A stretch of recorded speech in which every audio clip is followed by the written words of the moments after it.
요한복음 4장 11절에서 18절입니다. 예수님이 사마리아 땅을 지나면서 사마리아 여자를 만나서 이야기하시는 내용입니다. 사마리아 땅은 유대와 갈릴리 사이에 있습니다. 유대인들은 사마리아 땅을 지나지 않아요. 돌아서 요단 동편으로 우회해서 유대에서 갈릴리로, 갈릴리에서 유대로 갑니다. 근데 예수님이 사마리아 땅을 직접 지나신 겁니다. 왜 그러셨나? 사마리아 여자 만나기 위해서입니다. 우리 예수님은 의인을 부르러 오신 것도 아니고 건강한 자를 부르러 오신 게 아니고 죄인을, 병자를, 고아와 과부를, 인생의 낮은 자를, 방황한 사람을, 어둠에 헤매는 사람을 구하기 위해서 오셨어요. 그래서 사마리아 땅을 지나셨는데 사마리아 여자를 만난 겁니다. 이 모든 게 하나님의 경륜입니다. 예수님이 그 우물 곁에서 물을 달라 하셨어요. 그 여자는 유대인이, 그것도 유대인 젊은 남자가 말을 거는 것에 대해서 탐탁지 않게 여기고 대꾸했습니다.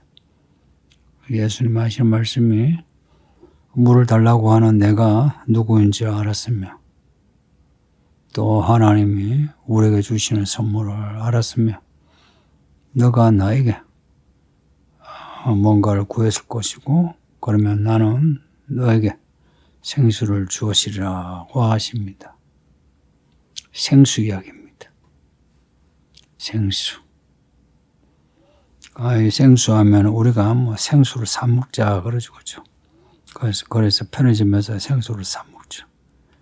근데 이 생수가 예수님이 말씀하시는 생수는 또 다른 의미죠.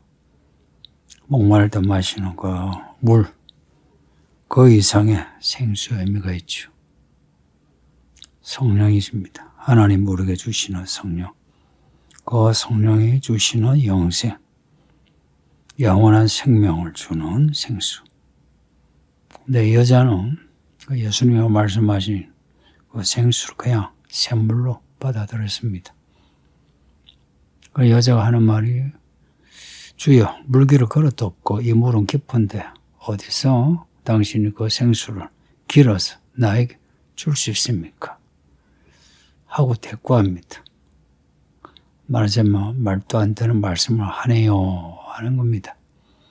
그러면 또 하는 말이 우리 조상 야곱이 이 우물을 우리에게 주셨고 또 여기서 자기와 자기 아들들과 짐승이 다 마셨는데 당신이 야곱보다 더 큽니까? 합니다.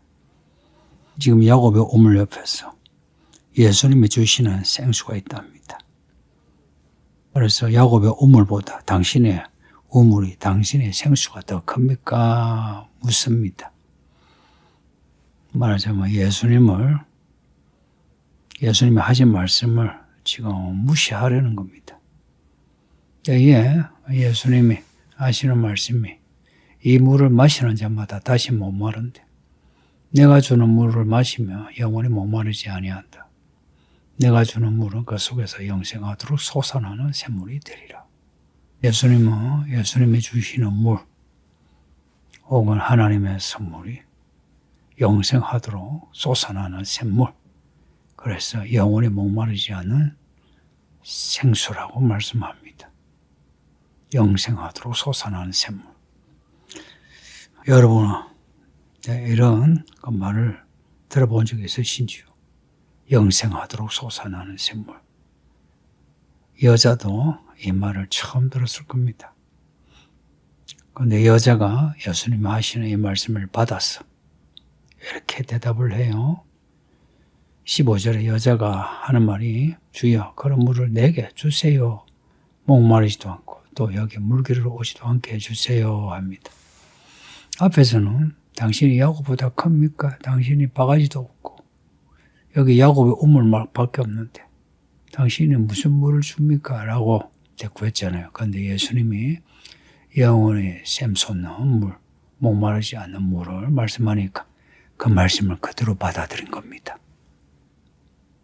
놀랍지 않습니까?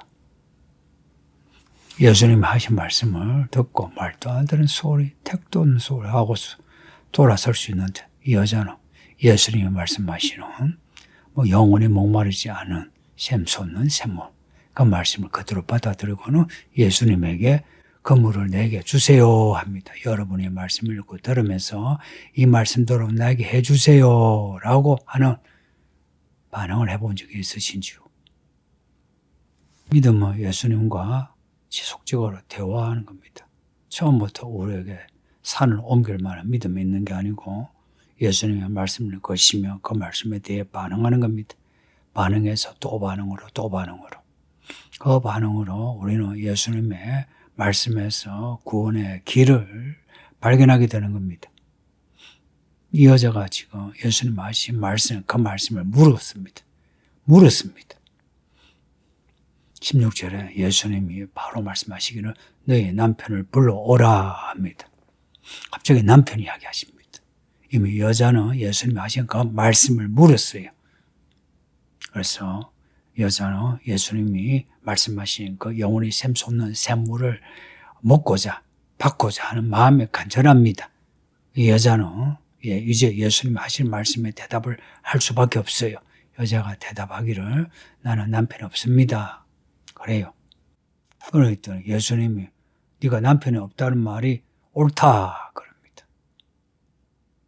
그러면서 하시는 말씀이 너희가 5 남편이 있었고 지금 있는 자는 너희 남편이 아니니 네 말이 참되다. 네 말이 옳다. 네 말이 참되다 합니다. 예수님이 갑자기 남편 이야기 하시고 그러면서 이 여자의 인생을 터치하십니다.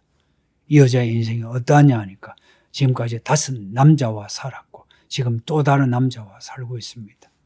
그런데 지금의 남자는 남편이 아니다 합니다. 앞에 5 남자는 남편으로 이야기하고요. 이게 뭐 어찌된 일인지 구체적으로는 알 수는 없어요. 지금 살고 있는 그 동거생활하는 남자 살다가 결혼하면 이제 남편이 되는 거죠. 그러니 이 여자의 인생은 남자를 찾으러 다니는, 그래서 남편을 통해서 인생의 목마름을 해결하고자 하는 그런 여자입니다. 그런 남자, 그런 여자들 보셨죠? 남자를 인해서, 여자를 인해서 인생의 목마름을 해결하고자, 이거는 돈을 통해서 혹은 자기의 욕과 욕망을 통해서 인생의 목마름을 해결하고자 하는 것과 똑같은 겁니다. 근데 지금 있는 남편은 남편이 아니니 남편이 없다 하는 게 맞습니다. 말하자면 이 여자는 지금 혼자인 겁니다. 5 남편이 있었고 지금 남자와 있지만 혼자입니다. 우리 인생이 그렇습니다. 돈이 있어도 남편이 있고 아내가 있어도 실은 우리 인생이 목마르지 않습니까? 그래서 어쩌면 너희가 남편이 있느냐 아내가 있느냐 할 때 있습니다 해도 맞지만 없습니다 해도 맞는 겁니다. 나에게 참된 아내, 참된 남편이 필요합니다. 내 인생에 참됨이 필요합니다. 내 인생에 오름이 필요합니다. 말하자면 내 인생에 오름과 참됨이 없다는 겁니다. 이 여자가 정직하게 말을 했어요. 성도님들, 하나님 앞에서는 정직하면 구원받습니다. 시편에 정직한 자가 하나님을 만난다고. 그러면 교회 안에서 우리의 사생활이 드러날 때 있죠. 어릴 때의 그 결손 상태에서 자랐던 성장기 이야기, 혹은 결혼했는데 이혼한 이야기, 혹은 개인적인 어떤 트라우마가 드러나는 이야기. 그럴 때 사람들은 자기를 숨겨요. 숨기면서 구석에 들어가 버려요. 하나님 앞에 나아가서 기도하고 찬송할 때도, 성경을 읽을 때도 그걸 숨겨요. 성도님들, 하나님 앞에 숨기지 맙시다. 사람 앞에 숨기지 맙시다. 우리 자신이 알고 있고 또 알만한 사람은 또 알고 있고, 그러니 하나님 앞에 우리 자신의 인생이 어떠하다는 것, 어떤 결핍이 있다는 거, 혹은 어떤 트라우마가 있다는 거, 혹은 어떤 인생의 핸디캡이 있다는 거. 그래서 우리의 외모를 비롯해서 우리의 성장기 이야기, 혹은 지금의 상태에 대해서 사람들에게 숨기고 싶은 거 있다 할지라도 예수님 앞에서는 숨기지 말고 드러냅시다. 그래서 나에게는 참된 남편, 참된 아내, 참된 관계가 필요합니다. 라고 말할 수 있어야 합니다. 오늘 제가 이 녹음하는 지금 설 명절인데 친척들을 만나죠. 혹은 가족을 만나죠. 자라서 어른이 되니까 어떻던가요? 그러한 그 혈육이 옳고 참되어서 목마름이 없던가요? 그렇지 않다는 거 아시죠? 우리의 옳음과 참됨은 오직 예수님에게만 있습니다. 그래서 우리가 이 명절에 가족을 만나고 혈족을 만나도 우리가 진짜 만나야 할 분은 예수님이고요. 그래서 우리가 혈족을 만날 때 우리 안에서 예수님의 이름이 나오도록 합시다. 예수님이 누군지 안다면 예수님에게 먼저 무엇을 구한다 그러죠. 우리 가족이, 우리 형제, 우리 친척들이 예수님을 안다면 함께 예수님에게 나아가 뭔가를 구하지 않겠습니까? 그럴 때에 우리의 가족, 혈족이 믿음으로 하나가 되죠. 그러지 않으면 교회를 같이 다닌다 해도, 같은 기독교인이라 해도 서로 이간질하고 경쟁하고 뒷담하고 상처받고 상처 주고 그렇습니다. 그래서 이 명절만 되면 힘들어하는 사람들이 있죠.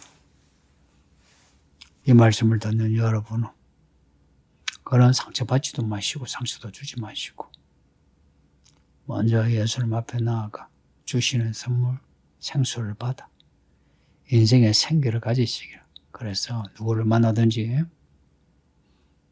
상처 입지 마시고 상처도 주지 마시고 오히려 여러분이 받은 그 생기로 여러분의 가족과 생기를 살려내는 하나님의 사람들이 되시기를 예수 이름으로 축복합니다. 아버지 하나님 감사합니다. 우리 모든 성도들이 다 하나님이 주시는 선물 예수 그리스도로 인해서 우리에게 주시는 성령을 받아 다 생기 발랄하게 믿음으로 살게 하옵소서. 감사하고 예수님 이름으로 기도하옵나이다. 아멘.